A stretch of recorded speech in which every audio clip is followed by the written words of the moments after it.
Hey, all present, anything to be fully honorable, the justices of the appeals court in Boston Bar within the Commonwealth. Draw near, give your attendance, and you shall be heard. God save the Commonwealth of Massachusetts, this court is now open. Please be seated. Good morning, Good morning.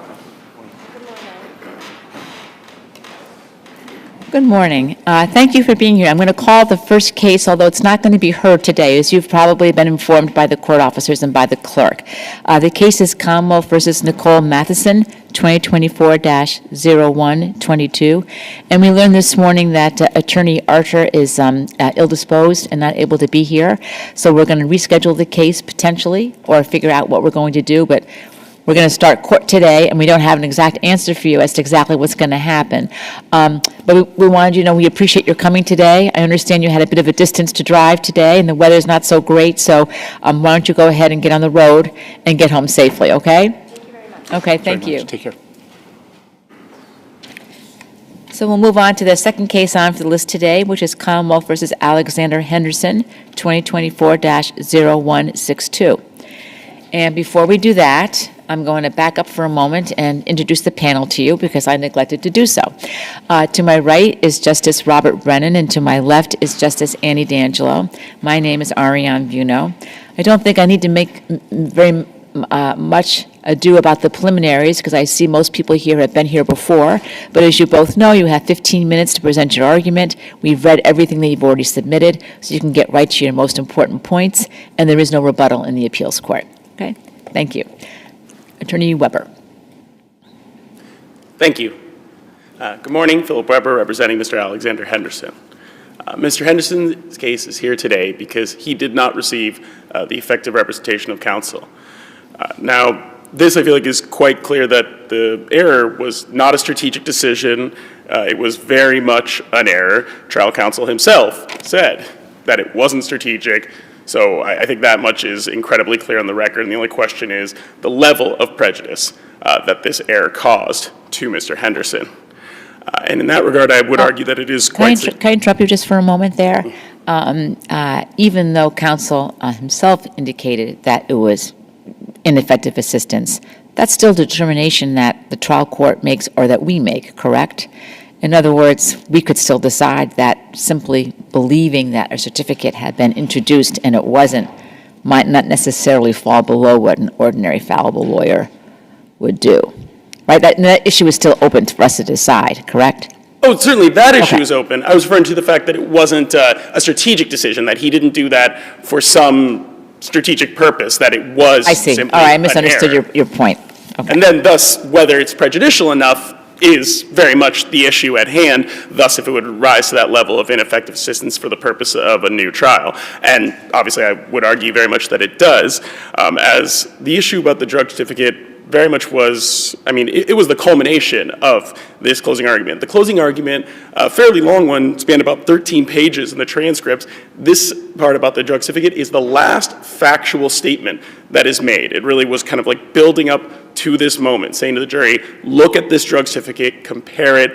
And the jury, we know, actually listened because they come back with that question, can we see the drug certificate? So they were listening to trial counsel. They were listening to what he said, and their plan was to do what he said, to compare this drug certificate, and that is indeed when it came up that it wasn't actually in evidence. So even though the drug certificate was not in evidence, there was plenty of testimony regarding what counsel ultimately argued in his closing, correct? There was the testimony, yes, Your Honor, and indeed that is the trial judge, that was the trial judge's reasoning for denying or stating that there was no ineffective assistance. However, I think that reasoning by the trial judge is erroneous because for the trial judge to think the drug certificate, and well, not the drug certificate, the chemist, testified on November 10th. The jury's question was on November 16th, so 6 days later. We don't know whether they used them, but if you look at the trial transcript, volume 2 at page 44, the judge clearly referred to the notebooks and the notepads and told the jurors to take notes during the trial. So wouldn't that be some indication that perhaps they had something more than just their own memories of this detailed testimony, that they may have had notes, which is what caused them to come back with the question, well, where's the drug cert? It's a possibility. I mean, we obviously, even if they took notes, we don't know what notes they would have taken. We don't know if they would have known to take notes about those specific things. So that much is, there's an uncertainty in regards to that. And even when it comes to that, because the trial judge took notes. And because when this issue came up, the trial judge wanted to take some time to review his own notes in order to see. And I think it is quite telling that when the trial judge reviewed his notes, he even went through and he talked about a few things, but even said himself that the chemist was going too fast for him to be able to get everything. So he himself, the trial judge, and this is someone who obviously has heard a chemist testify more times than any average juror, is much more used to this kind of testimony with these kinds of issues. And even the trial judge wasn't able to sufficiently say, wasn't able to say with certainty that whether or not it was testified to, because That cuts both ways, because it's one person, one judge, compared to, as Justice Brennan's pointing out, multiple jurors, each taking different notes, and they can all talk about it, right? So maybe at best the two might cancel out. Is that,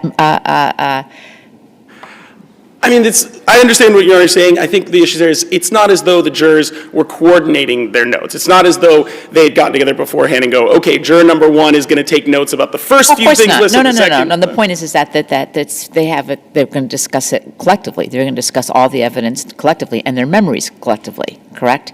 That's what they're instructed to do.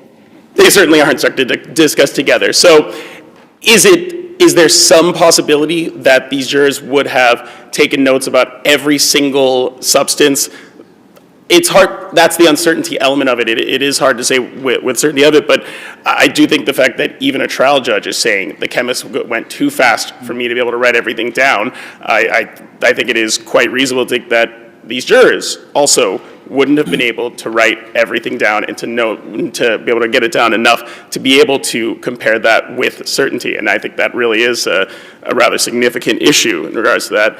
You say it's all there for us, basically, to see from the judge's ruling and the discussion of the issue once it was brought to the attention of the parties, right? But isn't that why we prefer to have a motion for new trial, so the judge can look and say, okay, from my observations in the context of the entire trial evidence, it was either impactful or not impactful. And here the judge, I suppose, made somewhat of a finding, but really on a different standard and in a different context and on the move with the jury sitting in the box, right? Well, the reason I brought it without doing a motion for new trial first, Your Honor, is because I didn't feel like filing a motion for new trial would have truly added anything, because, we know what happened. There's no question about, strategic decision or otherwise. And in regards to looking at the impact it had on the trial overall, I think that is an appropriate subject for Your Honors as the appeals court justices to be able to rule on. Because the question really is, what effect does this mistake have on the overall evidence? When we're looking at that question, I don't think we need to have that sent to trial, especially since I feel like we already know what the trial judge thought about it, because this would have gone in front of the trial judge. I don't believe he's retired, so it would still go in front of him. So there's nothing to indicate that he would have suddenly ruled differently in a motion for new trial. The issue was brought up, and it was brought up as ineffective assistance of counsel. The words ineffective assistance of counsel appear in the record. So it's not as though there was some mystery as to what the problem was, what the issue was. We knew right then and there, and if the judge at that point had felt it was ineffective assistance, there would have been nothing preventing the judge from taking action on it at that moment. Did the judge, in the course of that colloquy or interaction, assess the strength of the Commonwealth's case, for example? Was there any discussion about that component?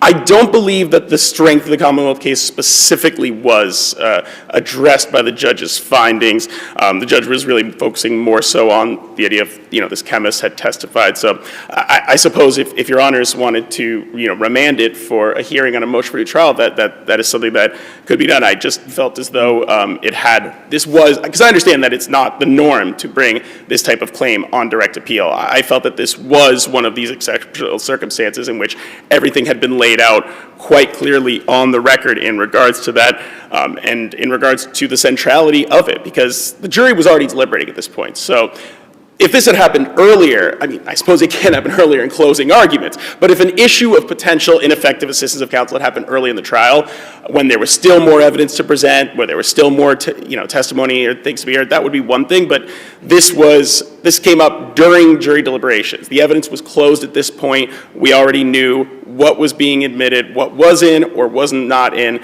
so I think it was clear enough from the record to make it appropriate for appellate review in regards to that. And as I said, it really was the centerpiece of this argument, because really trial counsel's strategy was highlighting errors in the police investigation to show that reasonable doubt, which makes it a bit ironic that we're here for an error by trial counsel, but nonetheless, central to that argument was the error shown in the drug certificate, that they showed that we have substances that are not present in the home, then we're talking mismatches between the drug certificate and what is found in the home. I would argue that is quite significant. We're talking a situation in which, jurors listen to chemists. I mean, when we're talking about expert witnesses, these forensic tests that are being done, these are things that certainly carry a significant amount of weight that jurors do take very seriously. So when you have a point of saying, look at the chemist, look at what they have, look at their records, it doesn't match up. The evidence, the science doesn't match up with what was tested in the lab and what was found at the scene. I would argue that that's a very significant factor in regards to what we are dealing with in regards to the overall strategy of the Do you mean found case. at the scene or found within the proximity or under the defendant's dominion and control? Well, I don't believe there was any of the cutting edges I was talking about, I don't believe was found at the scene at all. So really kind of goes to everything in regards to that. Because if it was one thing, it'd be found at the scene, but wasn't right near him. But from my recollection of the record, which admittedly is my own memory of it, so I would have to review to say for certain, but my memory is that it wasn't at the scene at all when I went back into it. But again, that even goes to show one of the issues here, that if I'm going based on my own memory, it's much harder to go based on your memory as opposed to when you have a document in front of you that's showing the exact substances. Isn't that then, in some ways, the very definition of fallibility? You can't be expected to remember everything. You stand up and make a 20-minute closing, you might miss something, and that's why the judge fixed it, and that's why the jury asks. And we don't expect, nor have we seen, at least in my experience, perfection in a case. Well, I think this goes far beyond just imperfection, as in a slight error. I mean, this is referring to something that's not in evidence. I mean, to build up a closing, to center an argument at this point, and then fail to deliver, there is indeed The information, you're saying the information was in evidence, just the certificate of analysis itself was missing, right? Correct, Your Honor. And there's nothing to indicate that the drug certificate couldn't have been admitted to evidence. I'm not really certain as to why the Commonwealth didn't move to admit it, but they weren't required to do so. That's not on them. That brings up another issue. There was a discussion reported to the judge that the parties could not resolve the issue or something along those lines, that there had been some discussion with respect to what to do about the drug certificate, and that doesn't seem to have been resolved. So there was no motion, for example, to reopen the evidence or to do something at that point in time, correct? Well, actually, that was brought up.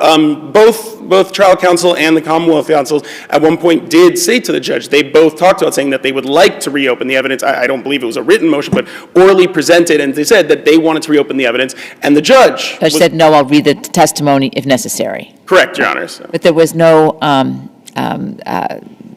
right, that's fine, thank you. You've mentioned a few times that it was the focus of the closing argument, and I understand about the argument, I've read it a few times, but the actual mention of the drug certificate is one time at the end, and it's talking specifically about the sodium bicarbonate. That's it. So I guess I'm missing why the drug certificate not being in evidence is the focus of the closing argument. Well, because when mentioning at the end, and I suppose it was mentioned, maybe not at a great length, but it was mentioned Mentioned once. In regards to, and I mentioned that as towards the end of it because it was, at the culmination of it.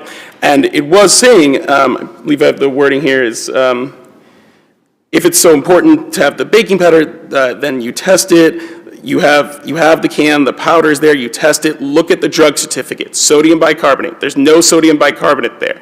They want us to believe, oh, they're diluting the drugs, they're making profit. I mean, it's maybe the words sodium bicarbonate are only said, I believe, the one time, but it is talking about look what's there, look what's not there. And he's saying to them. What I'm saying is the words drug certificate are mentioned one time in that sentence that you just referred to.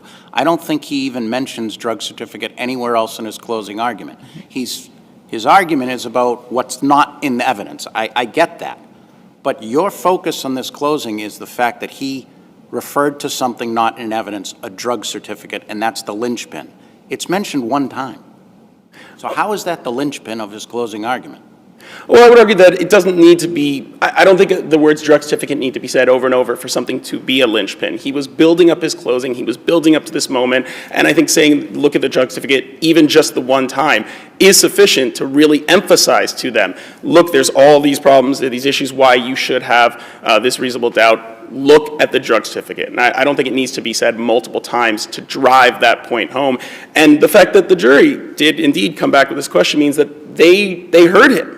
They heard what he was saying, they considered what he was saying, so saying it the one time was sufficient. I mean, that's like, if the drug certificate had actually been in evidence, this would have been a good closing. It's not that the closing itself was a bad idea, it's not that the closing itself was improper. Thank you. That was my follow-up question. So if the drug certificate was in evidence, based on the closing, they would have gone and said, yeah, there's no sodium carbonate there. And that would have changed the outcome of the case? I think there's certainly a likelihood that it would. I mean, obviously, we're talking about things in general. We're always speculating. We cannot say with certainty, but I think there is indeed a high likelihood that it would have caused the jury to look at it and say, we have a mismatch between what the government is saying and what is there. We have mismatch in terms of the scientific testing that is in front of us. I think that is a significant enough issue when you're dealing with science that there is indeed a reasonable likelihood that it could have produced a different verdict. So for that reason, I would say it was ineffective assistance. Seeing the time, I would. I'll see if anyone on the panel has any further questions. And I see none. Thank you very much for your argument. Thank you.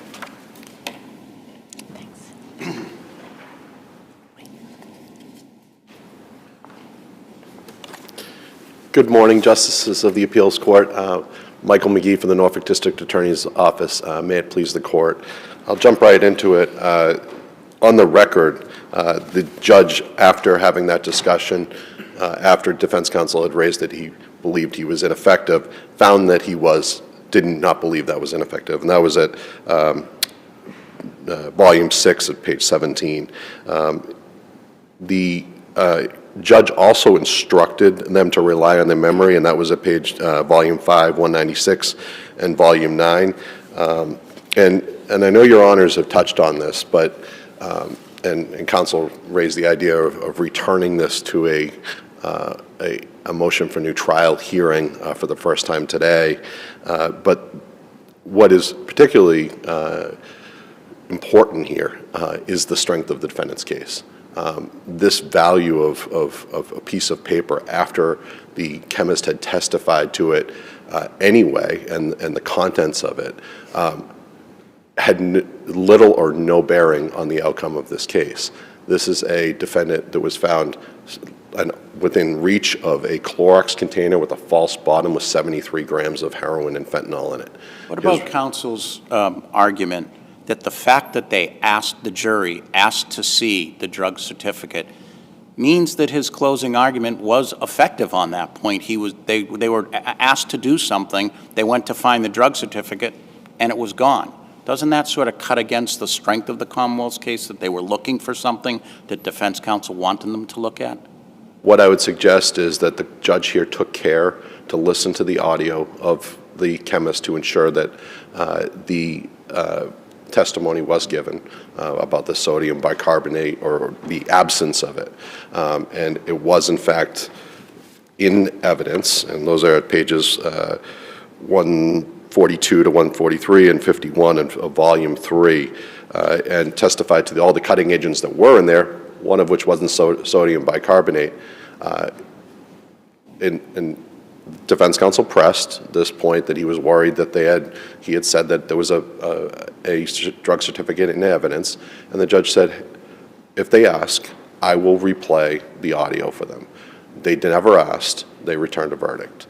So he instructed them twice that their memories control here. He actually specifically instructed that and I forgot the page on it, actually, it was at, I believe, volume 6, page 9, to rely on the testimony about that report, about that drug certificate.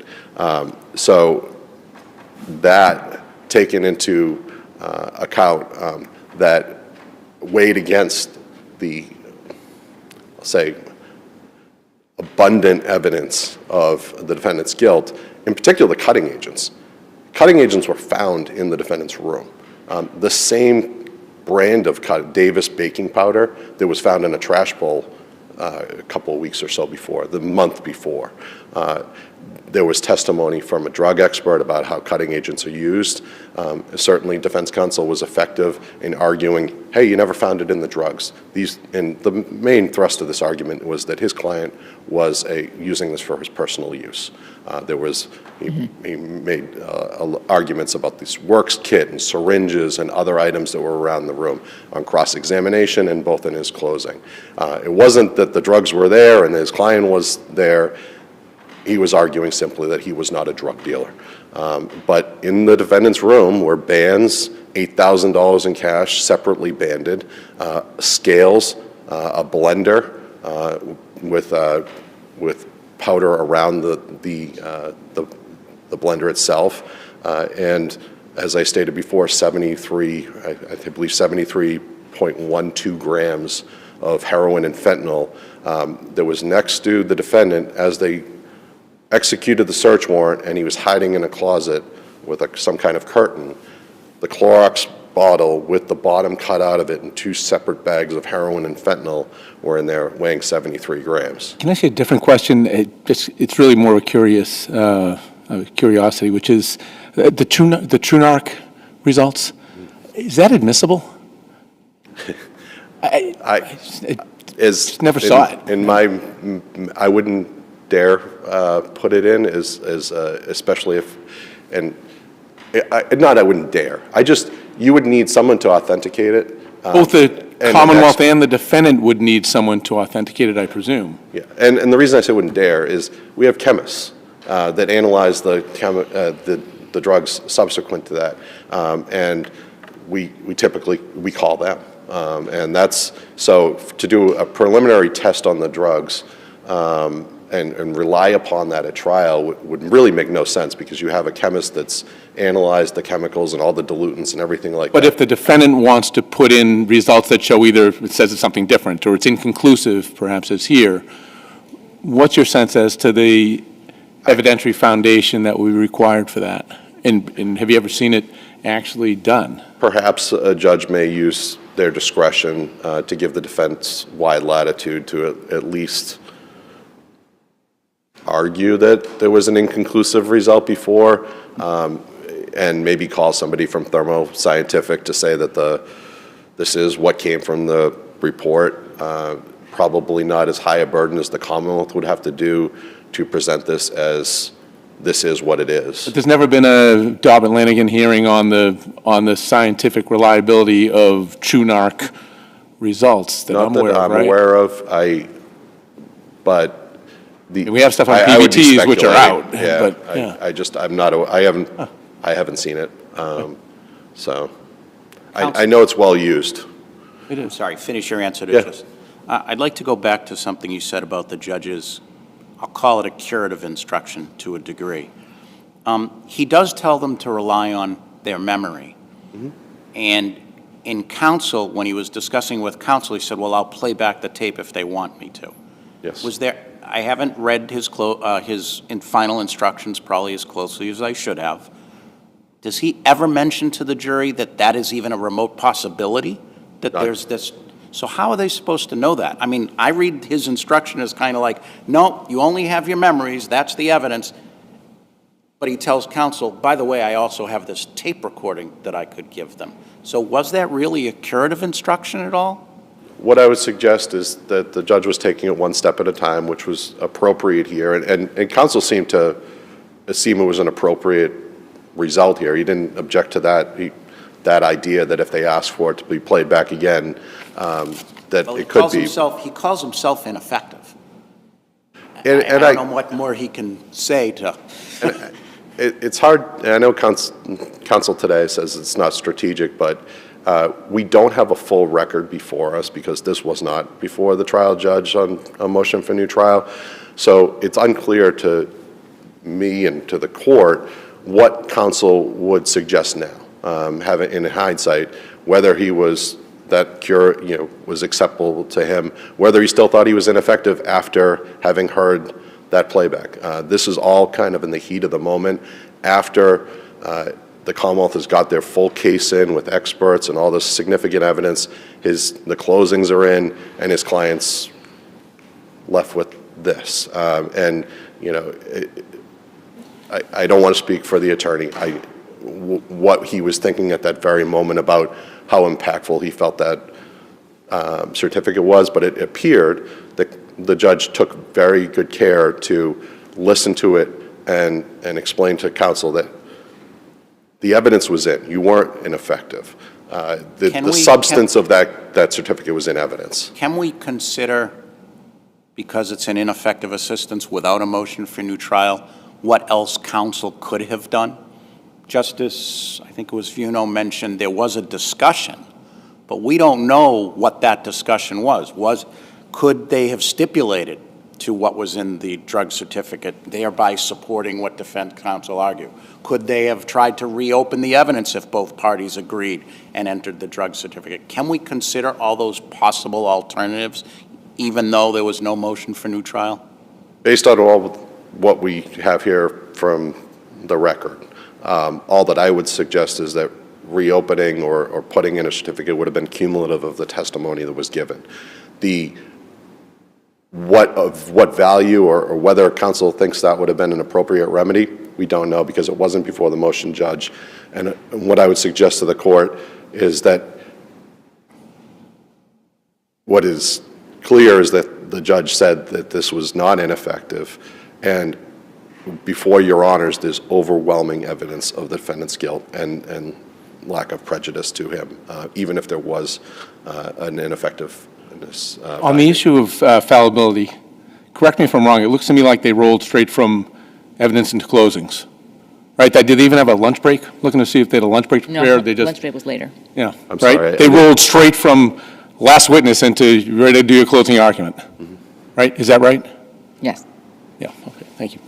My memory is, and I'd have to look at the timer okay. on the transcript. I did not. There was a break after the judge reviewed the testimony. Yep. Correct. And then there was a lunch break, and there was a period of time before the jury actually turned the verdict. Okay. I would suggest that it's the Commonwealth's burden, and the case proceeded, as many cases do. Okay. Unless there are any questions, I rest on my brief. Thank you very much, Your Honors. Thank you both very much for coming. We appreciate your arguments, and we'll take the case under advisement.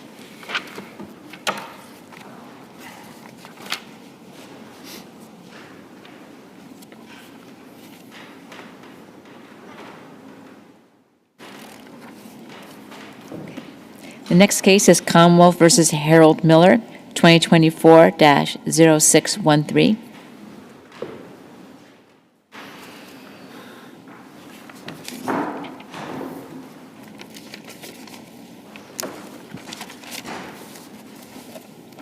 Good morning, Your Honors. May it please the Court. Kevin DeMello on behalf of the defendant appellant Harold Miller.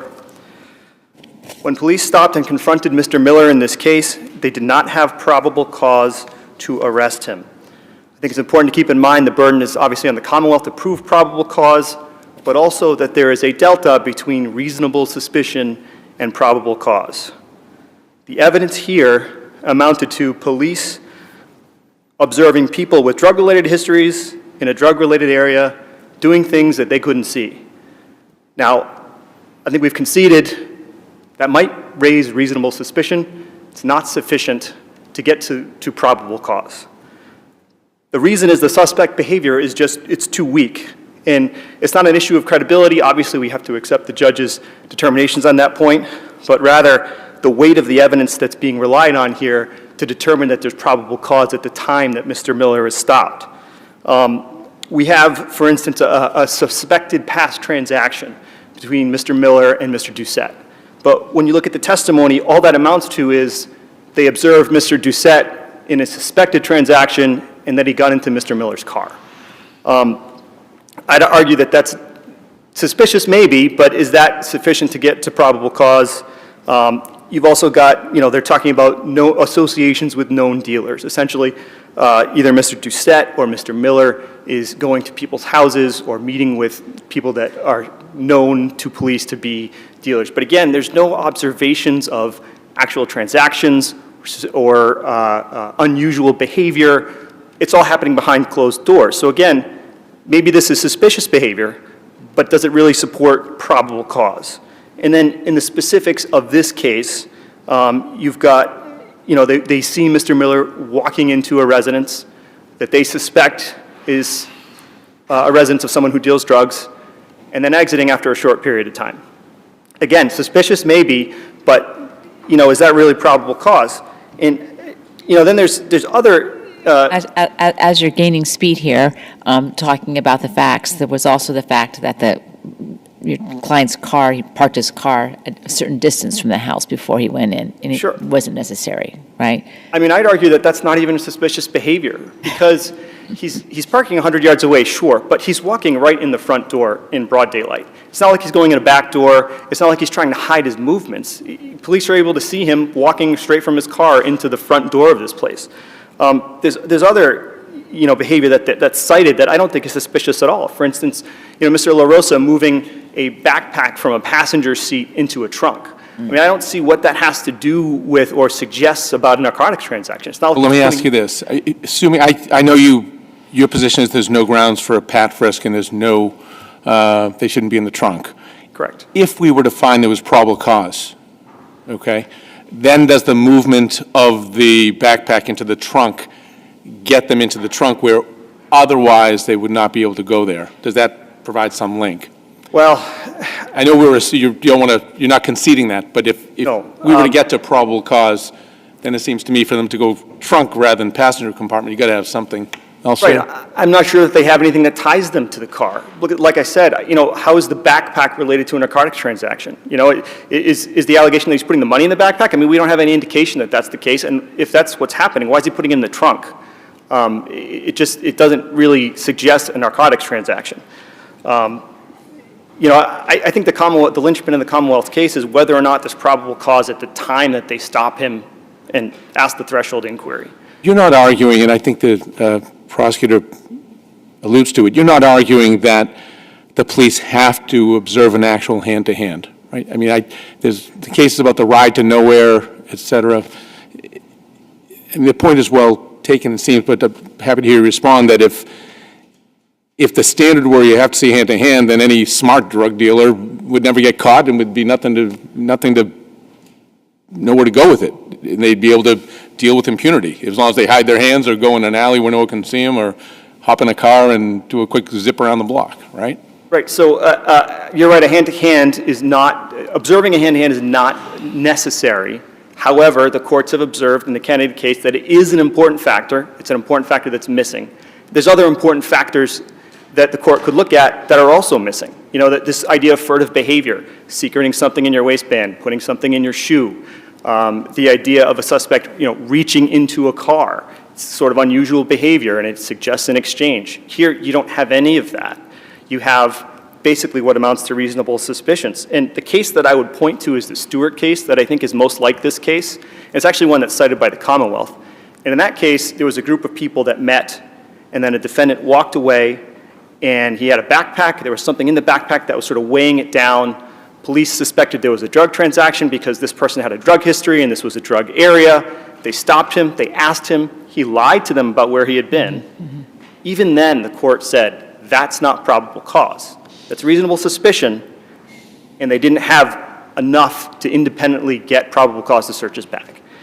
I think that's a lot like this case. It's not exactly like this case, but I think it's a lot like this case in that police had grounds for reasonable suspicion, not probable cause. They didn't have that sort of extra fact. And you look at the cases where the court's finding probable cause, and like I said earlier, the things that they're seeing are these furtive transactions, this attempt to hide behavior. Mr. Miller's out in the middle of the afternoon. He's meeting people in parking lots in public. He's walking into the front door of a house. This isn't someone who's trying to hide his behavior.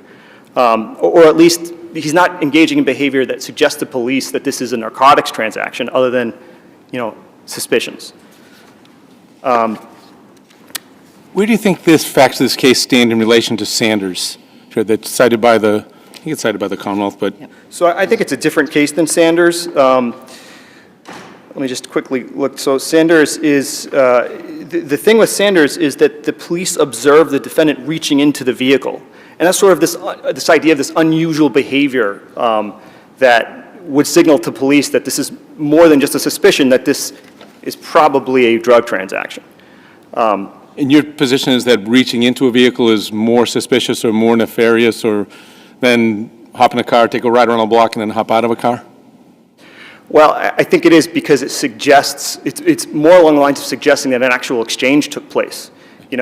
Someone just getting into a car, and I think there's a case, the Levy case, I believe, was cited, which I cited, where someone hopped into the back of a car briefly and then exited. And the court said that wasn't enough. And I think the reason is just someone getting into a car and going for a short ride isn't necessarily indicative of a drug transaction, of an exchange of something, like reaching into a car might be. So I think that's where the distinction lies.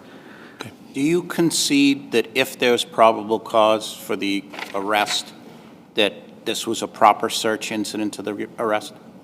I think I have to. I think if the judge is right, and that there's probable cause at the time of the stop, I think they have probable cause to arrest and search him. So that's what I think this whole case turns on. I don't know if Your Honors wanted me to address the pat frisk. I don't think it's a major part of the case. There's no indication of. It sounds like no. Are there any other questions? I don't know if the issue of consent is something we want to talk about. I don't think it's really there here. If there are no other questions, then I think I'll just rest on the brief. Thank you very much.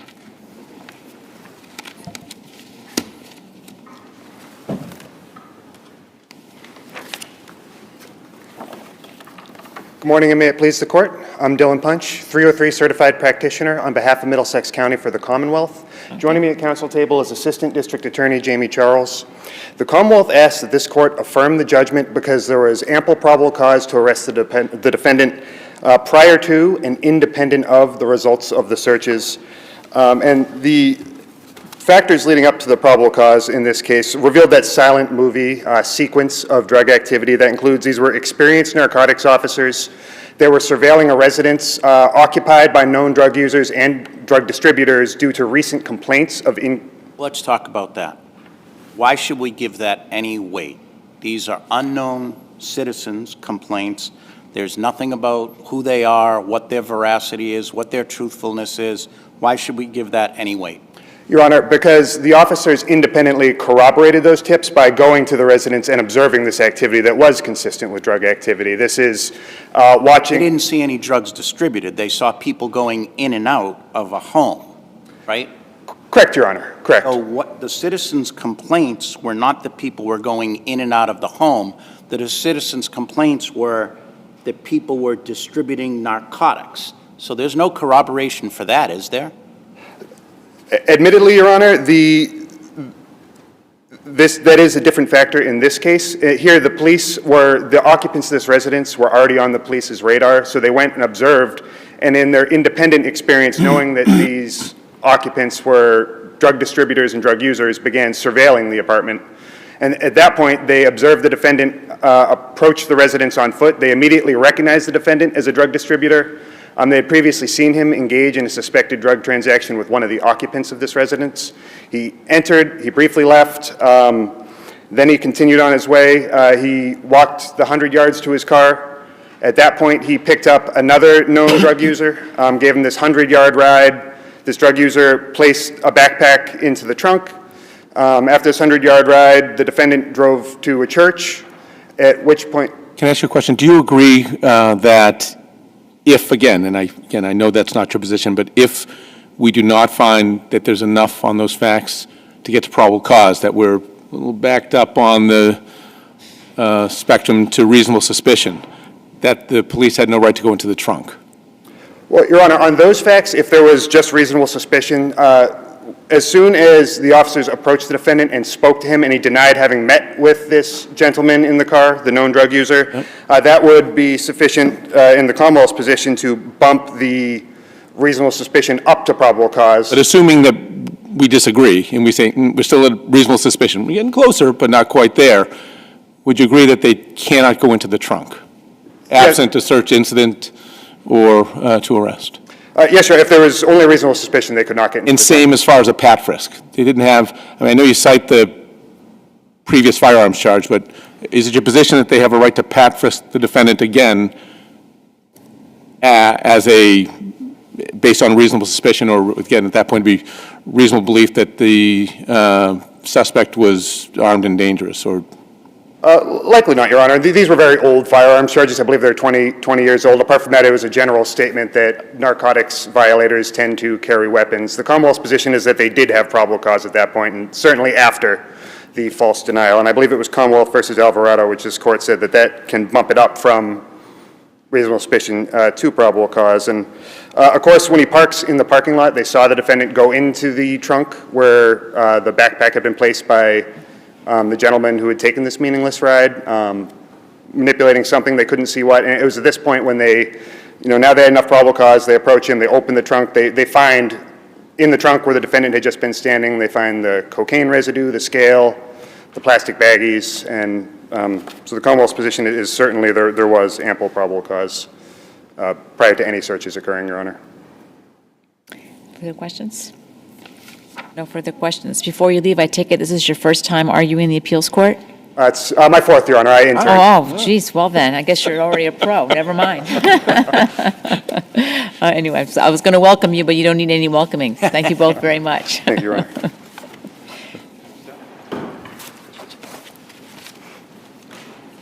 Okay, I understand we have the counsel for the fourth case here, so we'll call that case next.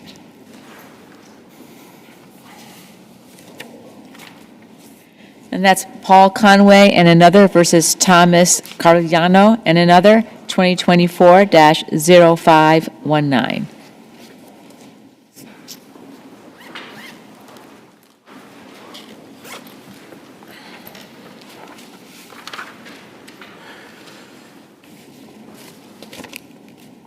Members of the panel, good morning. Morning. May it please the court, Joshua Siegel on behalf of the appellants, Paul J. Conway and Gail M. Conway as trustees of the Riftwood Irrevocable Trust. The land court committed error in refusing to allow a sufficient opportunity to address the question of whether the Conways, after Conway won here, as owners of the Seventh Shoreway, could narrow and relocate it under the doctrine established in NPM Builders to allow the Conways to continue to use the Seventh Shoreway, to allow the Cariglianos continued use of the Seventh Shoreway in allowed ways. Counsel, can I start with a procedural question before we get into the meat? Why is this appeal ripe?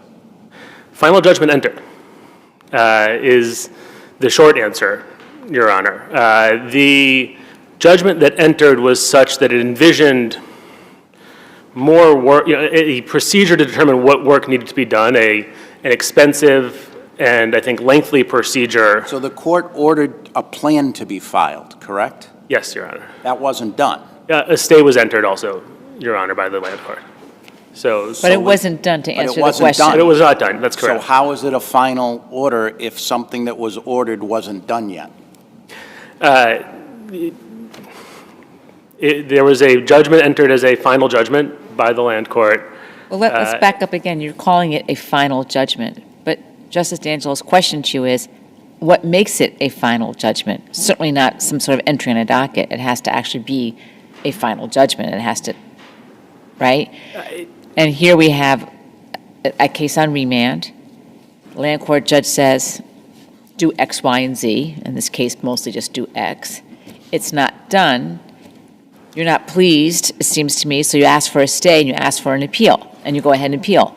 But I'm still flummoxed as to where the final judgment is. So it's not just me calling it a final judgment, of course. It is just Justice Vey of the Land Court calling it a judgment. And Point so, taken. Yes, and so there is post-judgment activity that he envisioned, I think, and that was the nature of the Land Court's proposal, so to speak. So basically, you're saying you're gonna come back again? That we're gonna I see? hope not, Your Honor, but there's certainly a possibility that of course, there's a possibility that there's more to happen. I think the intent of the Land Court. To follow that up, so if we affirm the order, you go back presumably and file a plan pursuant to the original order. You're not happy with that, you can then appeal what? Can you start over? I think Now it's a final judgment? I think it depends on the nature of the proceedings that follow this in the Land Court. There's a plan that we filed. There will be further dispute over what that plan is. The nature of a plan like this is one that has to be approved by the Conservation Commission and possibly other local boards. It's not my particular area. And then needs to be built. And it's not, for a whole host of reasons, it doesn't make sense to build it and probably could not build it until that piece is also reviewed if it gets that far, but. Not sure you can answer. It's not really a question, but to the extent that Justice Vuno is flummoxed, I'd say I'm doubly flummoxed. I don't understand procedurally how we're here. It just does not seem to me to be the way that we do these cases. I haven't been here all that long, but just because the judge said judgment, even if it's not actually what appears to be a final judgment, we're just going to do this piecemeal? I hear your concern. I don't know that Anybody go back and say, wait a minute, before we stay this and take an appeal, you didn't do what you're supposed to do? It makes no sense to me.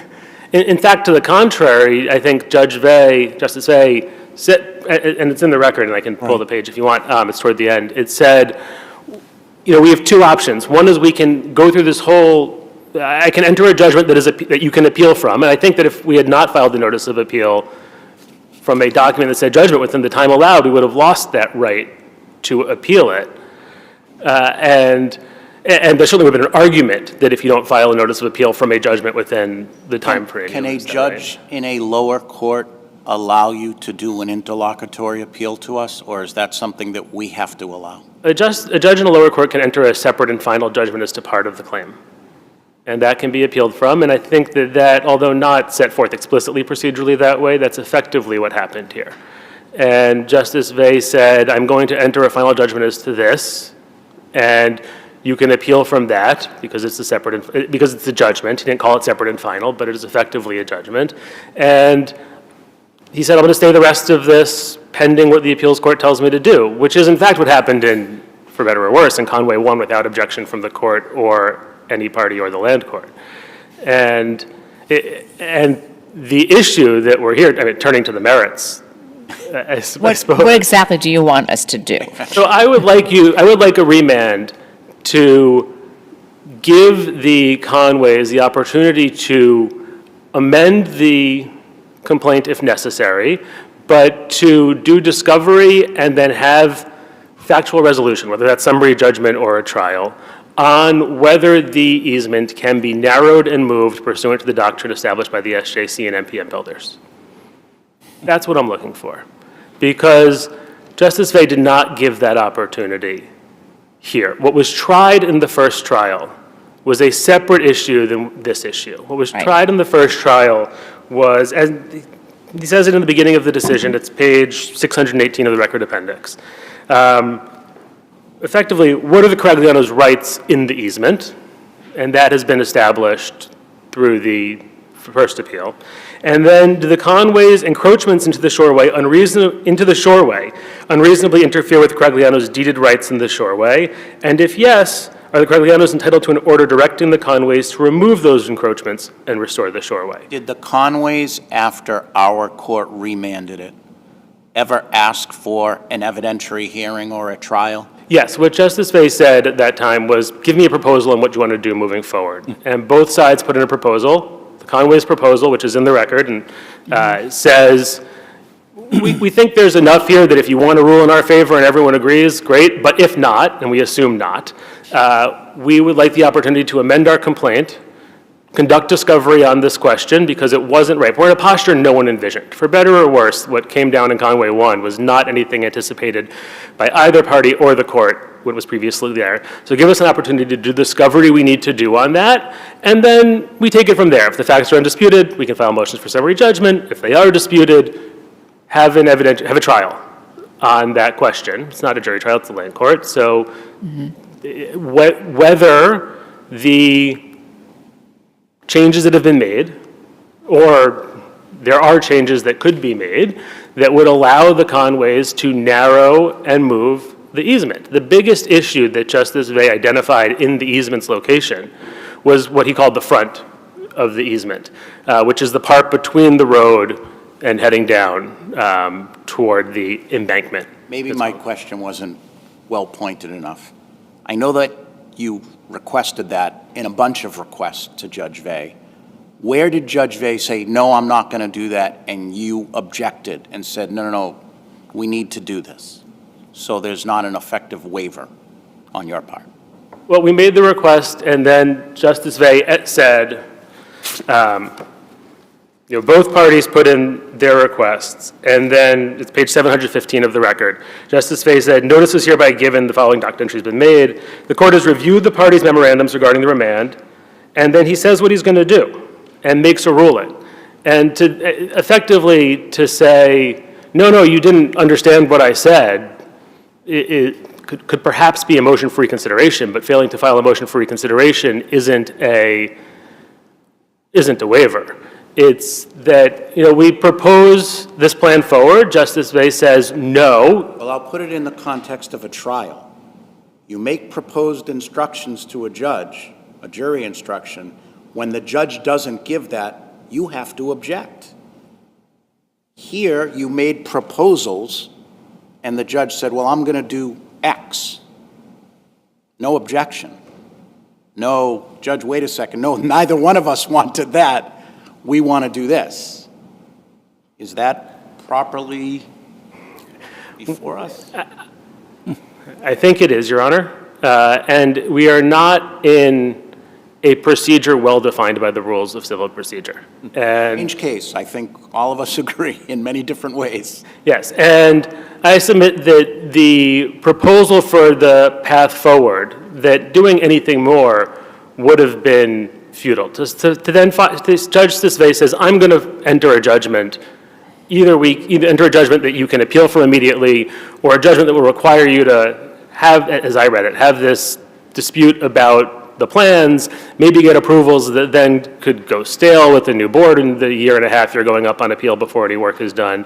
All of that, I'm going to have you do that. And if I were then to file a motion to amend the complaint at that point, and Justice Vey says, which kind of order do you want? These are the two options I'm giving you. To say, no, I want to amend and I want more discovery, and I'm going to, instead of saying it in the memorandum you requested, I'm going to put the word motion on the top and file it again, I submit would be futile. And that the procedure that the court asked for is the one that everyone followed, and the court made its ruling and said, I give you either a judgment you can appeal from before you spend all this time and effort on work that's likely not going to be, not likely or not, perhaps will not be necessary. The court didn't say likely, of course.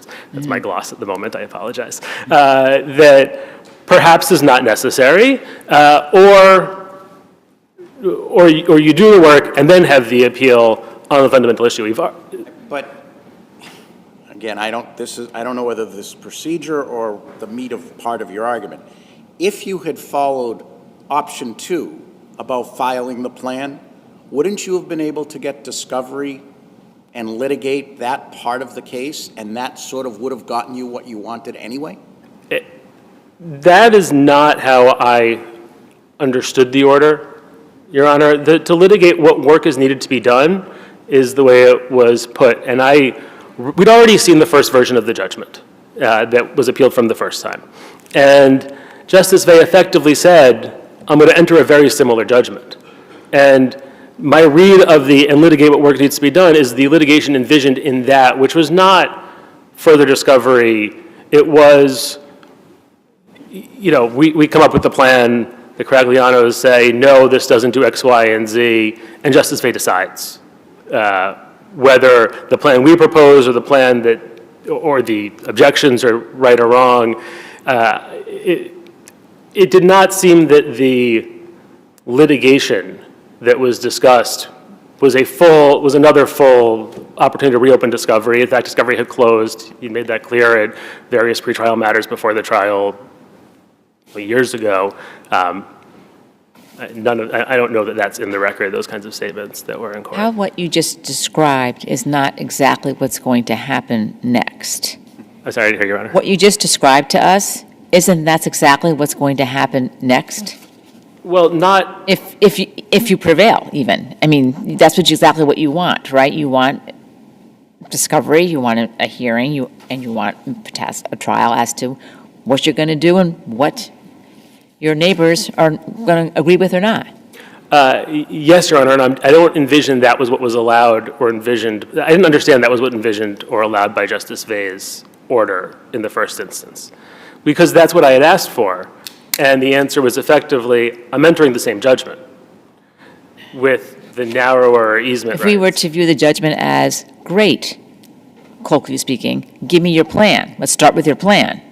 For all the judge knows, perhaps,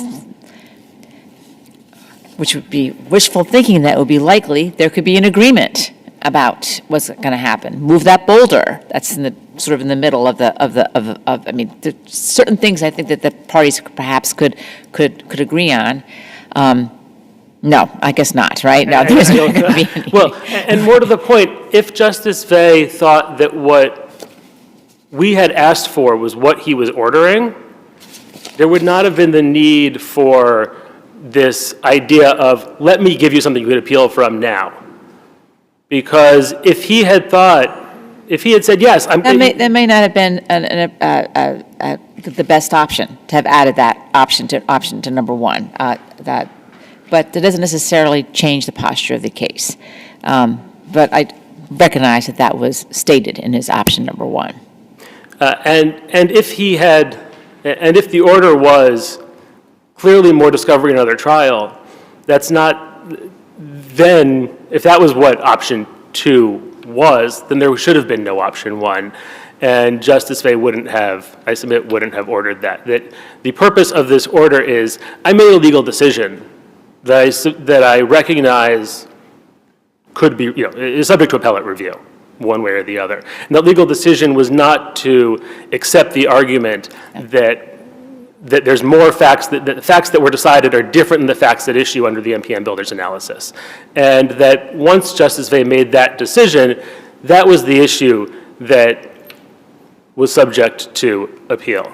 And so I submit that, as indicated earlier, the proper course is a remand with instructions to conduct discovery and a factual inquiry into whether the easement can be shrunken and moved. Thank you. Thank you. Thank you very much for your argument. Your Honors, may it please the Court, David Udy on behalf of the appellees.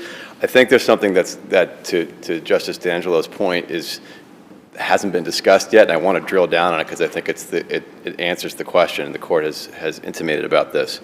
Procedurally, when this was remanded, the land court invited briefing on the issue of the appeals court order. And the appeals court found that by the derelict fee statute that the appellants owned the fee in the shoreway, but also agreed that my clients have an easement over the shoreway and defined the scope of that easement. It said they had the right to have vehicles go over the easement, they could carry water vessels over the easement. Couldn't park, yeah. And the appeals court was very clear that it should be remanded to the land court to determine what, if anything, what encroachments, if any, should be removed. And the court found that maybe all of them could be removed, that the appeals court said that in their order. So what the land court did, number one, was invite briefing on this issue. And in that briefing, and it's part of the appendix, the Conways argued to the land court that because of MPM, none of the encroachments should be removed. Zero, none.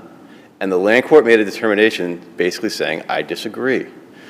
Phase 2 is going to be to determine what, if any, encroachments should be removed. Submit a plan. We'll have discussion about it. We'll go over it. Conway's didn't like that. They want the land court to have a trial on its decision that none of the encroachments need to be removed to accomplish the easement's rights. And so that's what they're appealing. And the land court is able to make that determination. Conway's literally filed briefing with the land court arguing, quote, following appeal, this case is now in a posture where the Conways own the Seventh Shoreway, and the Caraglianos have a limited easement permitting them to pass and repass over it by foot and vehicle, including to transport watercrafts.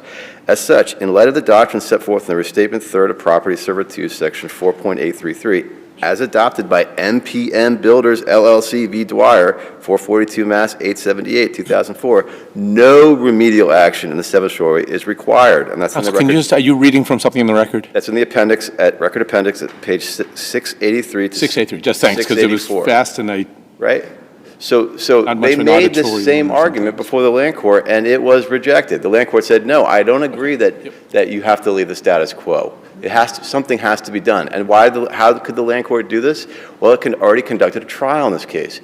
Judge Vey did a view of the property. I was there. We heard testimony from all the witnesses of what they used the Seventh Shoreway for. So he has all these facts and evidence with the photographs of what it used to look like before to what the changes were now. He's in the best position to make the Facts that he heard prior to the appeals court decision. Yes, correct? which easily he could then translate to say, okay, I understand it's a little bit different here. They own the fee now, but I can still make a determination based on these facts whether none of the encroachments need to be removed or whether some need to be removed. He didn't give an opinion as to how much of the encroachments need to be removed. He said we're going to have further evidentiary process for that. So is what Judge Vey did a final order that's appealable from your position?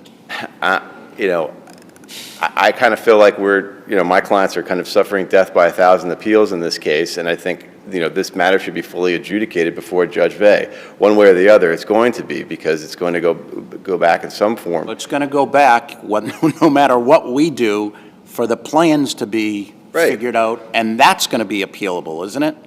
I would assume so, Your Honor. And so I think that the threshold, the reason why we're here is that the Conways don't like the determination by Judge Vey that he made in a reasoned fashion, rejecting their argument that MPM says no changes need to be made. That's the question that they find fault with. It's not, we should have had more evidence about which encroachments should have been removed. They wanted them all to stay, period.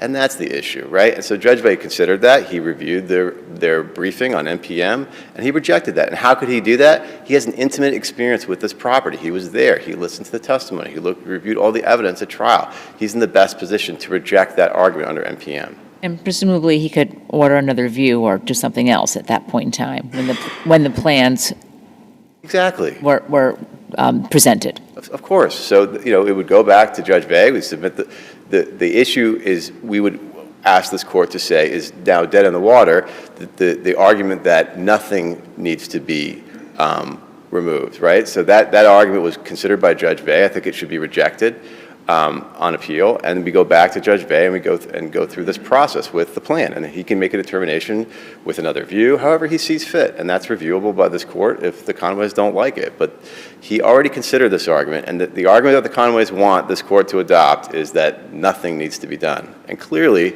Judge Vey considered that argument. He didn't not allow the Conways to make that argument. They made it in a brief to the court arguing NPM, and he rejected it. So I see you have not asked for any fees with respect to this appeal. I have not, Your Honor. Is that a position that you're going to maintain? Yes, I'll maintain that, Your Honor. So I'm happy to answer any other questions that the court may have, but we would ask that this be remanded, that Judge Vey's original order that he disagrees with the argument that no encroachments need to be removed, be rejected, and that it go back before the land court so we can proceed with the remainder of his order, his judgment. Right. All set. Thank you, Your Honor. Thank you both very much for your argument. One moment, I'm going to confer with the court officer and see if we have another case ready to go. Okay, so one more. yeah, I'm good. Then we're going to call the fifth case, please.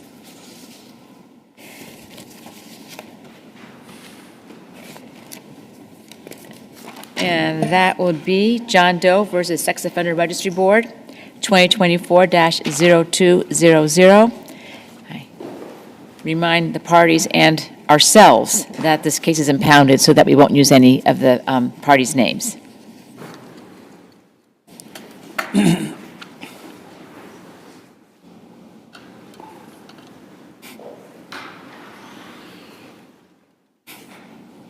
morning. Good morning, Your Honors. Attorney Ethan Stiles for the appellant Doe in this case. The appellant, Mr. Doe, is asking the court to remand this case back for a new hearing before the sex offender registry because the hearing examiner relied on a pseudoscientific factor to determine his degree of dangerousness and risk of reoffense, that being factor 37, the catch-all factor. The catch-all factor in this particular case was used to point out that there was a lengthy period of time between the two offenses in this case, and the hearing examiner considered that somehow probative of the requirements required to establish a level.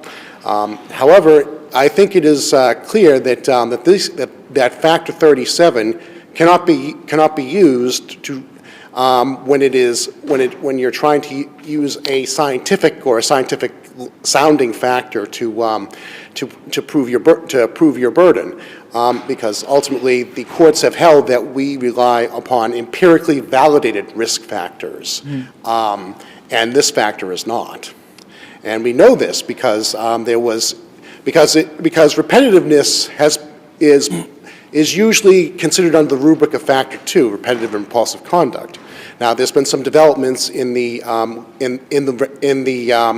application of that regulation, and the court has marked that development. I think the best case, which is not in my brief, unfortunately, is Doe 221882. That's 101 Mass. App Court 797 in 2022. Are you arguing that factor 37 is not valid, or that essentially what's happening here is they're backdooring factor 2 with factor 37? Both, Justice Brennan. I mean, Okay.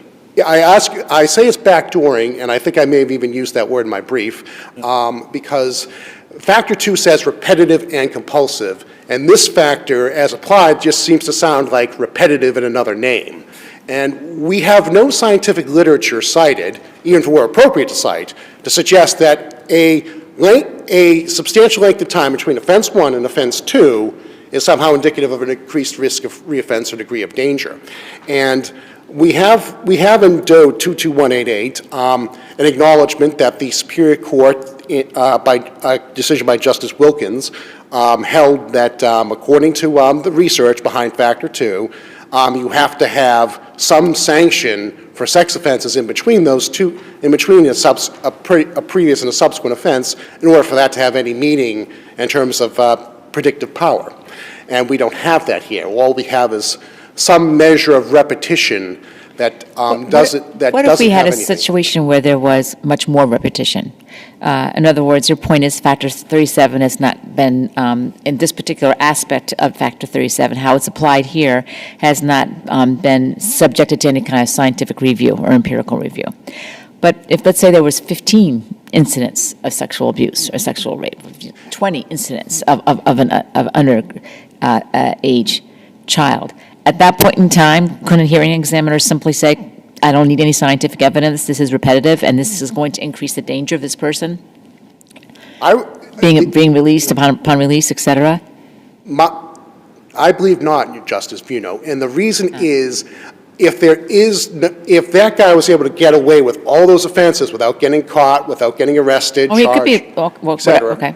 et cetera, then Dr. Hansen says, no, it doesn't matter. It doesn't matter if it's 5 or 52 or 20 offenses. If he's not caught, he doesn't have this, he hasn't been put on notice that society knows about him, and he better shape up his act. That's factor 2. That's factor 2. I'm talking about factor 37. And if you say that factor 30... doesn't have the same requirement when we're talking just about, as you described it, the catch-all factor, right? Well, so wouldn't that number of prior offenses, whether or not there had been a notification or not? Wouldn't that make a difference? I believe not, because essentially you're essentially what you're doing, and I'm not saying you personally, but what you're doing is really, you're cutting factor 2 in half. You're saying repetitive without compulsive. And there's an and there, and it's there for a reason, and Dr. Hansen says it has to be there for a reason, that the compulsion has to happen because he can't control himself, even though he knows that society he's on the radar now. And ultimately, that is the distinction, that is what makes him more dangerous, is that he can't control himself, even though he knows that that there may be consequences in the future. And that's even, I mean, to Justice Viano's point, even if it's 15 or 20 different victims, as opposed to 15 or 20 incidents with 15 spread over a period of time. You're saying Yes, that there's nothing common sense about that, or just that we're an examiner and say, well, you're more dangerous if you've got 20 different children whom you've sexually victimized as opposed to 2 or 1. Now that I think about it, in a sense, we do have factor 22 that talks about that talks about 2 victims. But if you want to put it on the factor 22, you say you had 2 victims, you had 5 victims, however many victims, you say, okay, that's risk elevating, all right. But then to go on and add this additional factor back later on, factor 37, if you're going through the list, and saying, well, I think this is repetitive, you've already covered that in factor 22.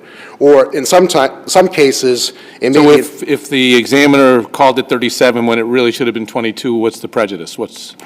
If they just use the wrong number, but use the same information for the same purpose? But you see, in this case, he's using both factors when he shouldn't. He should only be using the single factor. And this kind of a factor, you know, if it invokes factor 2, that's a high-risk factor.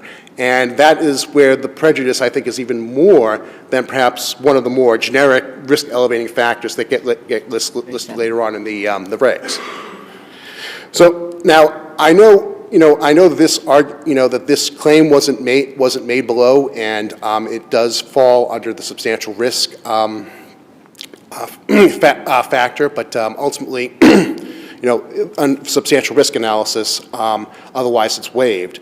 But I would ask the court to consider the argument that ultimately that there is some kind of scientific sounding but not scientifically validated evidence here being used to uphold the risk level, and that his prior attorney, he was something fortunate that his prior attorney did not catch the issue and argue it at the Superior Court.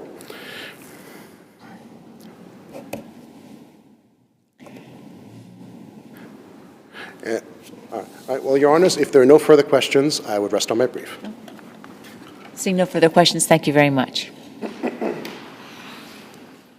the last one. Thanks. If it pleases the court, David Shania for the board. I've been working on this issue now for quite some time. In fact, I'm writing a new brief on it that I'm outlining the whole parameter of the board's position. It also has made me realize why I can't retire. Most people have hobbies like golf or building puzzles. My hobby over the years has been trying to figure out the nuances of the board factors, and I've put a lot of thought into this. Factor 2 never dealt with dangerousness. Factor 2 dealt with risk to reoffend.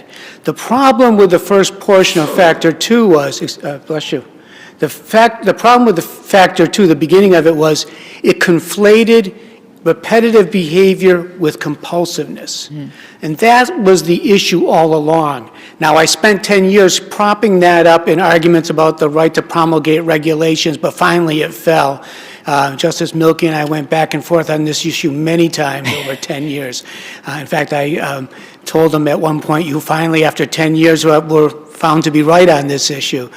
But it's not the repetitive part of it. There's nothing in that factor that talks about repetitive behavior and dangerousness. And since that time, and the problem we've had that since that decision by Justice Wilkins, the court has come out in Doe 496501 and said, we have to make a separate dangerousness finding. And that's an important distinction here because most research has always presumed that reoffending sex offenders are dangerous. It never really talks about the level of danger they pose, but the legislature and the court, Supreme Court, has made it clear the the board has to find that as a factor. Now, all the recent research really goes to risk to reoffend. That's what it really focuses on. So the board is now trying to find ways to figure out someone's dangerousness. And again, I think Doe 10800 and Smith versus the Sex Offender Registry Board, which is a 2006 case, are helpful because they say the board doesn't have to have a study for every single factor that it has. I agree with that point, but when I look at the hearing examiner's decision, there doesn't seem to be much difference between what, I think it's a she cites as factor 22 and what she ultimately finds in factor 37. It's exactly the same thing. Well, there's two differences. The hearing examiner also focused on the fact that the individual offender, in this case, sexually assaulted one of the victims twice. And I think Commonwealth versus King specifically says that a sexual assault, a contact sexual assault against a victim, it causes psychological harm. And it's only common sense, if you do it twice, you're increasing that psychological harm. So the hearing examiner didn't focus only on the fact that there were two victims. When it came to the second victim, what the hearing examiner said is, this is a dangerous situation because he waited 15 years to commit another sex offense. Factor 29 does not take into factor 22 does not take into account the length of time between victims. It just says two victims, increased risk. What the hearing examiner is saying, this is different. He waited 15 years. But the hearing examiner says, in her last sentence regarding factor 37, I also consider this repeated sexual behavior in relation to the nature and scope of harm to a future victim. That's Right. repeated conduct. Right, and that's on the first victim. Well, that's not what it says. Right. But even if you take out the writing of the hearing examiner, the board's position is, if an individual can wait 15 years when, at a time when he is supposed to had a reduced risk to reoffend under factor 29, and under Hansen's desistance studies, after 15 years, you're down to a 2% risk, and you still sexually offend 15 years later, there's an elevated danger there in the future. So is that the difference here that you're... That's the position of the board in my argument. The hearing examiner didn't probably elicit it clearly, but I think that's what we're getting at here, that different than someone who commits sex offenses against multiple victims over a short period of time, 15 years went by when he should be at the most recent studies at the desistance level, and he still commits a sex offense. So as a practical matter, how does the hearing examiner ever get there? It just means 15 years between getting caught. Correct. Is that really something scientific? I mean, it's difference between 15 years between actually behaving a certain way, which might indicate something, and consistent behavior for which you're only caught twice, separated by 15 years. Well, you have to keep in mind, in the desistance studies by Dr. Hansen, both the 2017 and 2019 study, he says in both of them, the problem that they have with the statistics is that they don't know how many times an individual committed an offense and wasn't caught. Yep. We don't know that in this case. The hearing examiner is hamstrung by the fact that there's no evidence to that. And the hearing examiner is not going to speculate that that's the case in this situation. But I think it is interesting, when he should have been at a desistance level, both age-wise and time in the community, he still commits a sex offense. What if there was not a 15-year gap? Let's hypothetically say 5-year gap, 3-year gap, 12-year gap. Would you say that factor 37 could not have been applied in the way that it was applied here if it had only been a 3 to 4 gap? That the issue here is that since it was such a long gap, that brought it into useful information as the factor is entitled. Other useful information related to the nature of the sexual behavior, i.e. 15-year gap. Is that right? Do I have it right? And I have to say that I had this argument with Justice Rubin last month, and I have not talked to him about this, so I don't know anything about that argument you had. And he didn't agree with me. I don't think he agreed with me. You never know what's going to happen later. But anyway, so So that would have made a difference, I'm assuming. I think if you have multiple sex offenses over even a 5-year period, then you look at the type of sex offending behavior it is. If, for instance, an individual is sexually offending against a child and it has a high level of physical contact, as opposed to someone who indecently touches a woman walking on the street, I think that maybe you can start thinking, well, maybe his danger is higher than that other individual. So I think you have to factor in, you have to look at qualitative analysis of the evidence as it comes in under factor 1.33, the introduction to that. And I think the hearing examiner has to make a reasonable qualitative analysis on all of those factors to determine whether or not the period of time alters that whole scenario. What about the suggestion that factor 37 is just not really a factor? The sort of the catch-all, anything else factor? Well, that factor actually exists because the statute 178L, Section 3, requires the board to have the use of other information. It's been confirmed in DOE 151564, DOE 205615, but more importantly, it has existed in all of the regulations. The 2004 regulations had 2 references to it. I think that statute had 1.38 referred to it, and the risk factors of 1.40, which were a lot different than they were set up today, but that also referred to the catch-all phrase. It's to allow a hearing examiner to look at information, one, either not contemplated by the board, and again, repetitive behavior has never been contemplated by the board separately from compulsion for the application of dangerousness. Well, hold on, counsel. Now you just lost me. I thought the focus of why this hearing examiner was correct to put it into 37 is because of the time that had elapsed. And I was going to ask you, maybe another factor, if you had your druthers, would be factor whatever, time between offenses. And you had me there. But now you just said it was repeated. No. What is it? I'm actually talking more about the idea of the repetitive nature of sex offending as it applies to factor 37. That, and I guess I conflated those terms together with someone who's got time spaced between. So I think I was focusing more on the idea of repetitive sex offending behavior, which has been the main focus of most of these arguments. This one has a little nuance to it, which is the time elapsed and the fact that this individual really should have been at a level of desistance. And again, I'm not saying that time between sex offenders.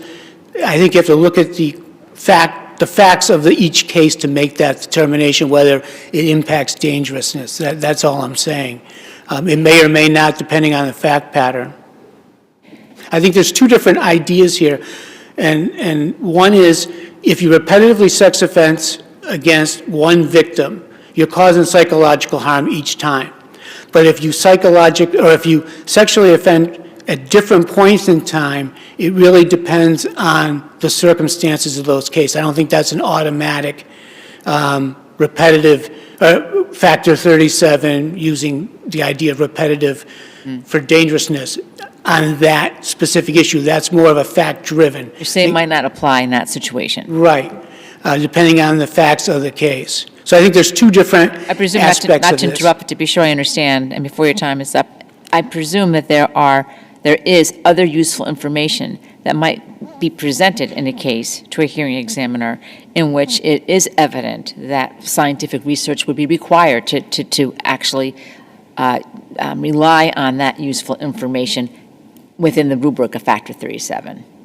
Not that that's the case here, and I understand that your brother here is arguing that and asking us to consider that, but and you don't think it's the case here, but conceptually it could potentially be the case, right? If studies are brought to the hearing examiner on any factor, but factor 37, about its usefulness or its validity, of course, the hearing examiner has to consider that before making a decision on using factor 37.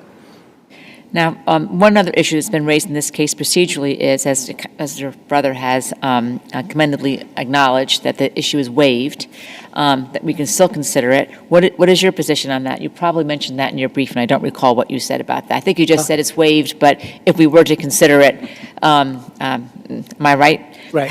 Okay. You want to elaborate on that at all? Because it seems Well, to my me that you're position always dedicating, is- you're postponing retirement to discuss this issue, so that maybe you might want to see something on it My before I retire in any event. My position on waiver is that it always should stand, it should bar litigants going forward, but I understand the court has the right to look at these cases in a de novo fashion to determine the hearing examiners whether or not there's been an abuse of discretion or whether the decision was arbitrary and capricious. But again, there was a waiver in this matter, so my position Based would on be- your experience, is this a good case to address the issue or not? Or Probably not. I think I'm more concerned about addressing the issue of the repetitive and 37. I think when I argued 360651, I urged the court then to make a published decision, and they didn't, so there's confusion, and I'm writing my 5th brief on that matter, so here we be. Okay. So if there's no further questions. No, thank you both very much, and we appreciate Thank your you, Your argument. And last case? Yes, 40, yes. Okay. I understand the last case is ready, so we won't take any break, and we'll go on to hear the last case on our list. Case number 2024-0567, which is Valiano Diviaki versus City of Boston Zoning Board.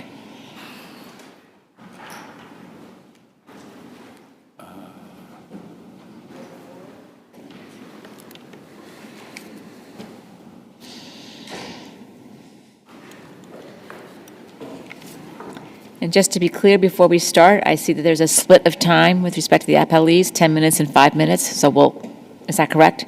We're going to do 12 minutes for the city, Your Honor, and 3 minutes for our... All right, I'm sorry, 12 minutes and 3 minutes? Yes, thank you. Okay. All set. Good morning. May it please the court, I just want to remind the panel, there's a motion for judicial notice pending that was filed last year and referred to the panel. Yes. I guess I just... You may address that if you want to, but we'll take that under advisement, but you're happy to address the issue if you... Sure, just quickly, while this appeal has been pending, there's been 3 more variances granted to another house in this neighborhood, which makes a total of about 16 to 17. The purpose of all these variances is to convert what is now 3 out of 4 properties on one side of multifamily. And so this is relevant to count 1. Count 1 is the appeal of the 8 variances granted to the defendant here. It's relevant to count 1 because under the case law, when determining standing, the judge is supposed to take into consideration the incremental effect of all variances. So it's not just the 8 that the defendant received, but all 16 or 17 together are supposed to be taken into consideration. And it's relevant to the other 2 counts because this is further evidence of the unconstitutional procedure that the city has. Let me ask you this. If we were to take judicial notice of it, how is it then, could we then consider any particularized harm with respect to you regarding those other decisions? Well, the particularized harm, the big one is the change in density. All these variances are being used to change the neighborhood from 3-family to multifamily, and the case law is pretty clear that... I think you're saying that we could figure that out, basically. You don't have to allege anything particular, anything more than it's already been alleged or addressed in the case. Is that your point? Right. Well, I alleged the change in density. Right, exactly. I'm saying that you would say correct. that you wouldn't have to be alleging anything more. So if we were to accept the motion and we were to take judicial notice, your view is that we have enough in this record to understand what that would mean with respect to you? Yes, Judge. I didn't just plead it. All the variances are attached as exhibits, A through C of the original complaint, and they're attached as exhibits to the motion. So I'm just not a general pleading. It's a very specific pleading with examples in the record of what the variances are. In terms of using all the variances together, I know the city keeps arguing that I'm alleging a conspiracy. They're trying to make me sound like a conspiracy nut, but I'm not alleging a conspiracy. We have 3 audits in the record that are pled in the complaint with very specific excerpts from the audits. These are audits conducted by the city, and there are very specific quotes from these audits. At one point, the executive director of the development agency says that half their variances submissions don't meet code, but they get the variances any. So this isn't just one case of it's not just a variance appeal as they try to make it sound. I mean, if this court did an audit of the judicial system and you find the BMC clerk saying that, you know, half the probable cause determinations I make probably don't have probable cause, but I issue them anyway because the court can figure it out. Or if you do an audit of the police department and the chief says, you know, half of our probable cause arrests, we don't have probable cause to arrest them, but we do it anyway, and we'll let the court system figure it out. I mean, that's not just one case. This is a whole pattern, a whole municipal practice to use the zoning board essentially as a legislative body to change whatever zoning district they want. And then lastly, if there's no questions, I just want to emphasize that a lot of this is an image thing. If this was West Roxbury or Milton or Weston, no developer in his right mind would go to a city hall and ask for a variance to tear down a single family and put in a two-family, let alone a multifamily. They do this stuff in Austin because as they'll come up here, you know, and say, well, Austin is a garbage strewn and it's got rats everywhere. It's a student ghetto anyway. So changing one house from three-family to multifamily is de minimis. It's not going to hurt anybody. But as Judge Sikora said in his decision, and when he chastised the board, oh, by the way, that's where I came up with the 75-year pattern. I mean, I didn't pull that out of the air. I should have put quotations around that. That's what Judge Sikora said in his decision. This has been going on for 75 years. So, can I ask a specific question about your standing as a butter or an adjacent abutter under 48 Section 11? So, as I understand it, you live across the street, 3 lots down, but it's still within 150 feet. No, it's not. 48 Section 11 does not apply to here. I'm not appealing under 48 Section 11. I'm appealing under Statute 665, Sections 11 and 12. This is the Boston zoning code. I am not appealing under 48. I know that's what they're arguing. They're arguing case law from 48. But all right, but you're not. So that is not something, you're not suggesting that you have standing based on, presumptive standing based on where your property is located? No, we're correct. I have presumptive standing under Chapter 665, Section 2 and 8, which says that the city has to give notice to all persons affected. And then on the issue of notice, I'm just going to find my notes here, because I think we have a case that says that the opposite of what you're claiming. That says that the fact that you get notice, that the board sends notice out, does not confer standing. I believe you might be referring to the Porter case, and the Porter case involved the city of Boston, but for some reason the plaintiff appealed under 48 Section 11, as you pointed out. But again, I'm not appealing under Section 48 Section 11. How do you get standing then? In other words, just because you received notice, how does that translate into giving you standing? What case do you rely on? Because the statute, 665, Section 2, Section 8, specifically says that the only people who receive notice are persons affected. And receiving notice that you could be affected so that you can come to a meeting is not the same thing as establishing standing. Well, sure, it is under this statute. It's not saying that I could be affected. It says that all persons affected, and they give it the board and do you have a case where, and there's an appellate case that interprets the statute as in the way that you are presenting it? Well, that's the problem. Everyone that seems to appeal these cases seems to use 40A, and very few. I mean, there's some land court cases that deal with 665, and there's the Shepherd cases in which they specifically said that change in density is enough to establish standing. But for some reason, the difference between 665 and 2 and 8 and Chapter 48 doesn't seem to come up. Not too sure why. As I point out, Chapter 48 was amended back in 75 to add this parties of interest and person aggrieved. Chapter 665 was never so amended. It places the burden on the zoning board to give all parties affected notice. So your position is, so the case is actually, it's Murrow versus Esch Circus Arts LLC. And it says that it rejects the notion that one is entitled to a presumption or to standing because the zoning board mailed notice. You're saying that that was under Chapter 48, and because this is, you're saying under 665, the reasoning there doesn't apply?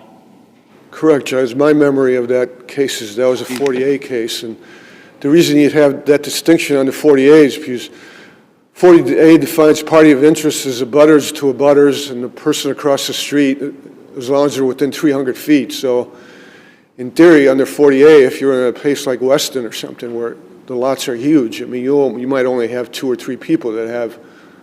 I mean, there seems to be a good reason for that, though, right? Because what's your impact if you live a half mile down the road? Well, the difference in Austin is that in the same area where you might only have 2 or 3 houses in Weston, right, here you have 10. So it's not a matter of, as Judge Sikora pointed out, incremental changes, the exceptions will negate the rule. I mean, when you have 10 houses in one block, as you do in Austin, and you say, well, this house that's 2 doors down for me, I don't have standing because I'm surrounded by 3 families anyway, so what difference does it make? I mean, you can say that to every house in the neighborhood. And so by the end of the one directly next door or across the street or a butter to the butter within 300 feet. You can't say it to them because they do have standing, right?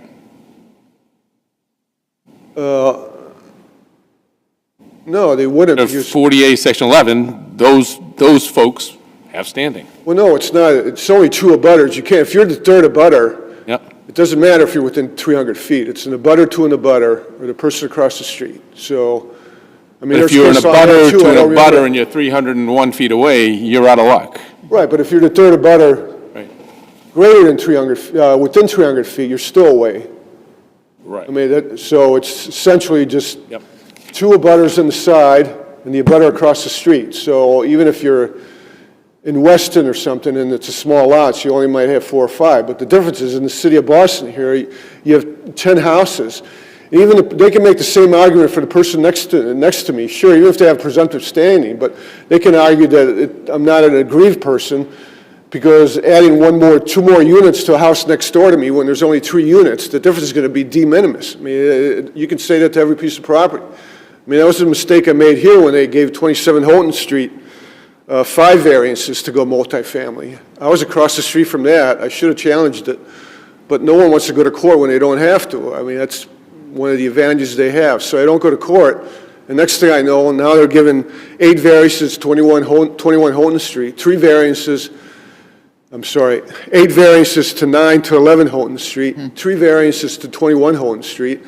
Why stop there? Why not get a few more to 28? Why not 16? I mean, that's the difference between the Boston zoning code and the state code, Chapter 40. That's why the Boston zoning code specifically says that maintaining the harmony, reducing congestion. Can I say the respondents claim both that your assertion of a conspiracy relies only on, it looks like, an article written by not yet then Mayor Wu, some report at Cornell, and a law review article, and there are no facts alleged. What's your response to that? I'm not alleging a conspiracy. I'm alleging a practice and procedure, and the practice and procedure is admitted in all 3 of them. It's not the one by then Councilor Wu was an internal one. The second one that just was issued last September of last year was also an internal one. It was done by an outside contractor, but it was internal. And then the third one was done by Suffolk University. And the procedure is, as the executive director said, half the cases they submit to the zoning board doesn't meet the requirements for a variance, but they issue them anyway. So the practice and procedure is that they're using what's supposed to be a judicial, quasi-judicial board as a legislative body. And that's what Judge Sikora said in his decision, that they're just issuing these variances. They're quoting statutory language that's just pro forma. They don't meet any of the strict requirements for 665 variance. Again, not 40A, variance. The 665, the Boston zoning code specific requirements, which are stricter than the state requirements. They not only want demonstrable harm, they not only want harm, but they want it to be demonstrable, and it's got to be proof that the variance is required so that the lot owner can have reasonable use. And all these variants that are in the record, I mean, none of those requirements are met. If I have standing, all the variances are invalid on their face, because all they do is quote statutory language, and there is no basis to conclude that forcing an owner to operate a three-family in a three-family zone neighborhood is unreasonable. I mean, that's the whole point of zoning, is to create three families. Do you agree that if we don't agree with your interpretation of 665, that you are outside 150 or 300 feet of the property? I'm within 300 feet. The 150, I'm within 150, yes. You are within 150? Yeah, that's specifically pled, and if I... Where was that pled? Off the top of my head, I don't remember, but In your complaint, correct, which was amended, you talk about that the 3 or 4 properties are all within the plaintiff's 300 feet long neighborhood on Holden Street, and then in paragraph 3, you say that you are an owner of property that is located 150 feet from Project 1 and directly across the street from Project 2. Correct, Judge. You remember it better than I do. I'm sorry. Correct. Yeah, the whole block is 300 feet long, and I'm in the middle of the block, so I'm pretty much within 150 feet of everything. But correct, right. So, right. I mean, even if we disagree with your interpretation of 665, you say you still have standing under 40A because you're within 150 feet of Project 1 and directly across from Project 2? Well, no, then the issue becomes whether you're a person aggrieved. I mean, once you get away from presumptive standing, in theory, even a person who's a mile away can establish person aggrieved standing if there's some kind of, they're going to be firing rockets in the air and they're going to land in your yard or something. So even if you're a mile away, you can establish person aggrieved standing. And I think, regardless of the presumptives, I'm still a person aggrieved, because they're using these variants, 16, 17 of them, to change the density from three-family to multifamily. Just a moment, I'll see any follow-up questions. No. Okay, no follow-up questions, and your time is up, so you have to rest on your brief with respect to any remaining arguments. They're not waived. Thank you. Thank you.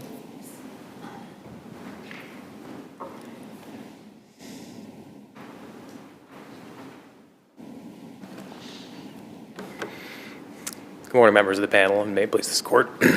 My name is Thomas Broom, and I'm here on behalf of the appellee, the City of Boston Zoning Board of Appeal. At its heart, this case is simply a zoning appeal. It's just one in which Mr. Diviaki has alleged that the zoning board granted these variances as the result of a 75-year conspiracy to deprive the citizens of the City of Boston and himself of their constitutional rights. The Superior Court correctly determined that Mr. Diviaki failed to state any claim that the board deprived anyone of their constitutional rights. And the Superior Court also correctly held that Mr. Diviaki lacks any standing to challenge these zoning relief granted here. Turning to Mr. Diviaki's zoning claim, he lacks a presumption of standing, although he does argue for 2 reasons that he has a presumption of standing. First, that he is within 300 feet of the property, and second, that he received mailed notice from the board. Now, this court, we talked a little bit about whether 40A or whether the Boston Zoning Enabling Act applies. This court in Porter v. Zoning Board Appeal of Boston held that the presumption of standing as articulated under the case law in Chapter 40A applies equally under the Boston Zoning Enabling Act because of the similarity in language in the 2 statutes. Mm-hmm. So, and this court already addressed both of these questions, that an abutter to an abutter that is within 300 feet does not have a presumption of standing under Murrow v. Esch Circus Arts, and also that when you receive mailed notice, that does not grant you standing. So this court has already decided both of those issues. There is no reason to now say that the interpretation of presumption of standing under the Boston Zoning Enabling Act is different than that under 40A, because the court has already ruled that it's the same. You're saying Porter pretty much covers the standing issue from your perspective? Porter, yes, and Porter says that the presumption of standing analysis under Chapter 40A applies to the City of Boston, and then Murrow is the one that deals with the specific arguments that Mr. Diviaki makes in this case. Turning to, again, his allegations of aggrievement, Mr. Diviaki alleges 12 potential injuries here. All of them are conclusory, none of them are specific, none of them are particularized. In order to have standing as a person aggrieved under the Boston Zoning Enabling Act, you must plead an injury that is, and I will quote, Your Honor, an injury that causes, or the zoning relief that causes or threatens with reasonable likelihood a tangible and particularized injury to a private property or legal interest protected by the zoning law. Several of Mr. Diviaki's alleged injuries are not protected by the Boston Zoning Code. In particular, this is Article 51, Section 1, which states the purposes of the Allston-Brighton Neighborhood District, and a copy of that is available at page 78 of the addendum to Mr. Diviaki's brief. But essentially, Of the 12, are there some that would be reasonably considered? protected interests, Your Honor? Theoretically, Your Honor, yes. Things such as noise, traffic, trash, rodents, density, privacy are all theoretically interests that are protected by the Boston Zoning Code. It's just that in this particular case, Mr. Diviaki has failed to plead any facts that these injuries are particularized to his property. And a particularized injury is an injury that is special or different from the concerns of the rest of the community, and it requires allegations that the injury is particular to the plaintiff and not to the neighborhood in general. You look at paragraph 1 of the amended. Yes, Your Honor. Your position would be that density, an increase in density, would not be particular to this situation because it would affect the entire street and the entire neighborhood. Yes, Your Honor. What Mr. Diviaki is referring to is this incremental impact of density theory, and this court has addressed that theory before. It does require essentially two elements. The first element is one, that the surrounding neighborhood is actually denser than the underlying zoning permits. And then the second element is that the subject property, so Mr. Diviaki's property in this case, has a special relationship to the property that has received zoning relief. In essence, this was addressed by this court in Bertrand v. Zoning Board of Bourne, I believe. And in that case, what happened was that there was an individual who owned a single-family home. There was a variance granted to the property behind him to build 2 single-family homes immediately abutting the rear of his lot. And in that case, this court held that he had a special relationship to that property and that increase in density was a particularized injury. And recently, this court dealt with the same theory in McNutt v. Boston Zoning Board of Appeal in 2024. It is an unpublished decision, but in that case, in those cases, I don't believe that in either one. I don't know about the unpublished decision. Actually, there was not just one variance, one structure, but there was just one, and here there's the potential for more than one structure to be changed. In the Bourne case and in the McNutt case? Yes. In the McNutt case, I believe there was going to be 2 houses instead of 1 house. Right. The McNutt case was, again, increasing, I think it was a single family into a 2-family home. Right, but there was only one structure that was being changed, one building that was going to be changed. Yes, Your Honor, it was only one structure. And here the allegations are that there's more than one multifamily home that's going to be changed and be increased up to 3 to 5 units or some other combination in the same area, same neighborhood. Yes, Your Honor. I think what is under appeal before this court today is the zoning relief that was granted to 9 to 11 Holton Street. There's ongoing litigation with regards to 21 Holton Street. And as Mr. Diviaki has said, he did not appeal the relief to 27 Holton Street. That goes to the first element of the analysis, whether the neighborhood itself is denser than the zoning regulations allow. It doesn't go to the second element, which is whether Mr. Diviaki's property has a special relationship to the subject property.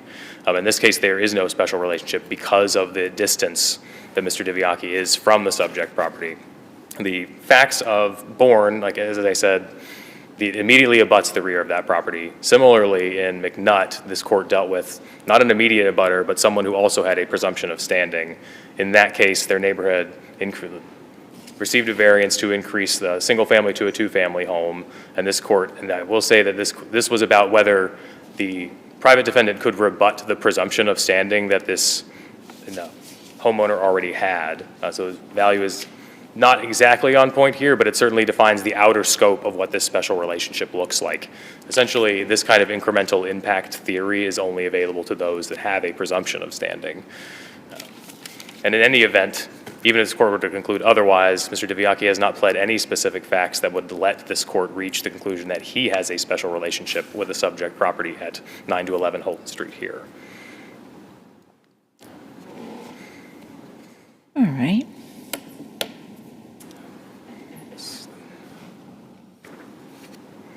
In addition to not being particularized, most of these allegations regarding his injuries are also de minimis, and they are also speculative. You know, non-speculative injury is a qualitative, or well, requires qualitative or quantitative information that a reasonable person could rely on to conclude that their consequences would actually flow, and then de minimis means that there's actually some kind of impact that's substantial enough to require relief. That with respect to noise, traffic, trash, rodents, privacy. There's no allegation here that explains how granting zoning relief to add 2 additional units to a 3-family property across the street and 3 lots away actually has a specific impact to Mr. Diviaki's property. Turning to the federal claims, the 1983 claims, Mr. Diviaki needs to allege that there is actually state action and that there was actually a constitutional deprivation by the government. And in particular, with respect to municipalities, Monell, which is a Supreme Court case, requires that there are only 2 theories that a municipality can be subject to 1983 liability under. One is direct liability for the unconstitutional practices of policymakers. The second is the custom or practice theory. And a custom or practice claim, which is essentially vicarious municipal liability, requires that the policymakers have constructive knowledge of a practice by employees and do nothing to change it, and that the practice is the actual driving force behind the constitutional deprivation. We talked a little bit today already about whether Mr. Diviaki has pled sufficiently any kind of custom or practice. What he is actually arguing is for a conspiracy here. It stretches back 75 years across multiple administrations, different appointees and different boards, and it essentially says that prior to the existence of the Boston Zoning Enabling Act, there has always been a conspiracy in the city of Boston to not follow the zoning law. He has not done so, but even if this court were to conclude that he has successfully pled the existence of some kind of a custom or practice claim, that is only the first step. He still has not pled that the board has actually deprived him of his constitutional rights. He has 4 theories. 1, a procedural due process violation. 2, the so-called a sham hearing claim that he's made. 3, a substantive due process claim. And 4, an equal protection or spot zoning claim.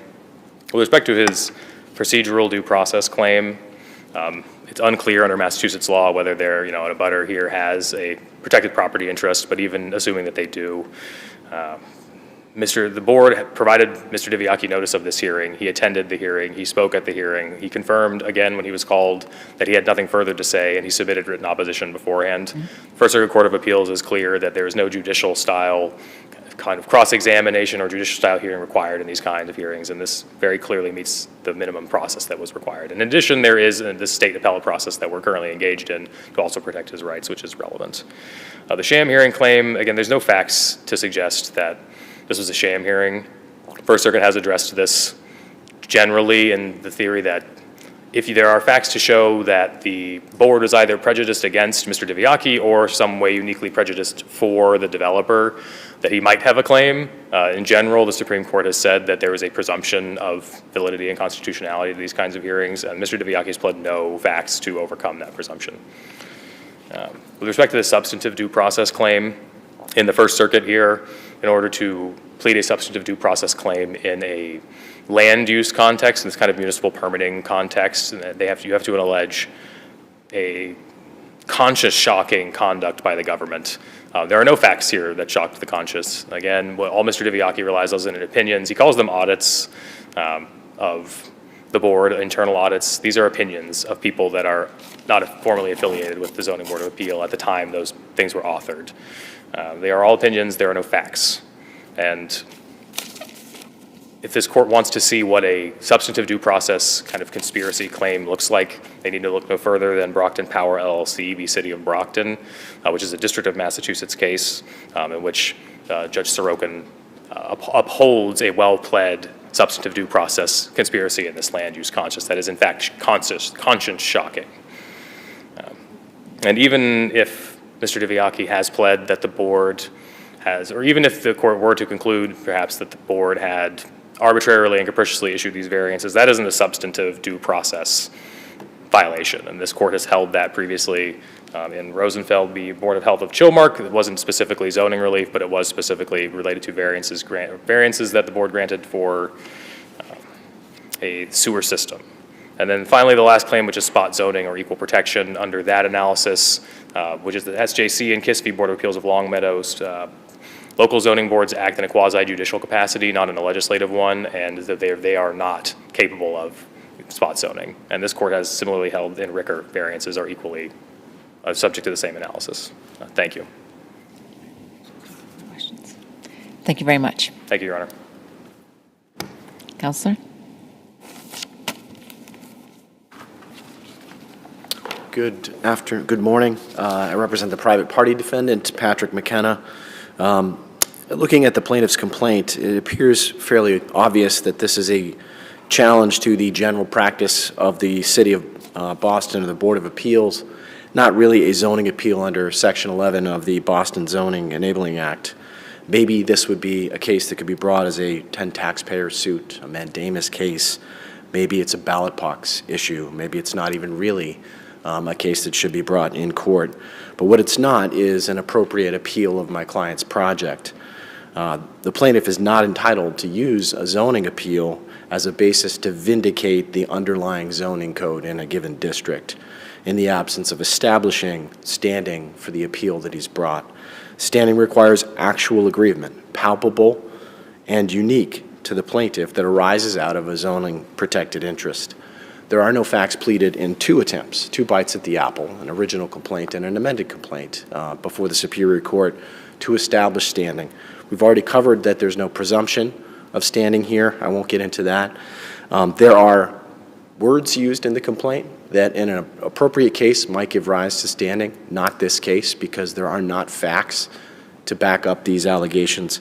I guess I would slightly disagree with my brother about what in the complaint could give rise to a zoning claim. I think there really are only four things that possibly could give rise to a zoning claim. We talked about the density issue. I'm not going to recover that. I think that was covered.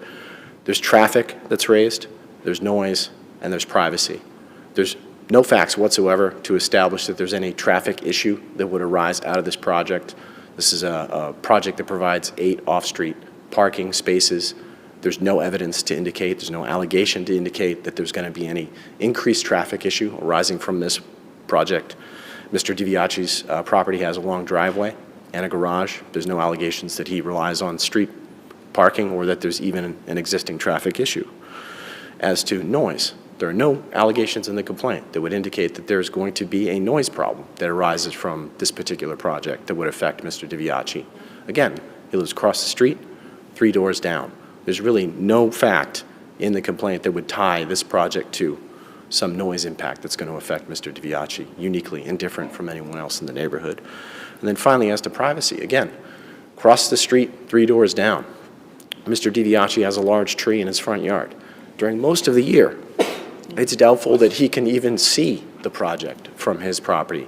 Never mind a type of privacy concern that would give rise to a zoning appeal, something like being within the setbacks to build a project, something that's overly large for a property, where there's windows that are facing other windows of the adjacent property, where there's going to be some legitimate privacy concern, or overlooking a backyard. None of those facts are here, and so we submit, based on the record, based on the Superior Court judge's decision, this court should affirm. Thank you. Thank you very much.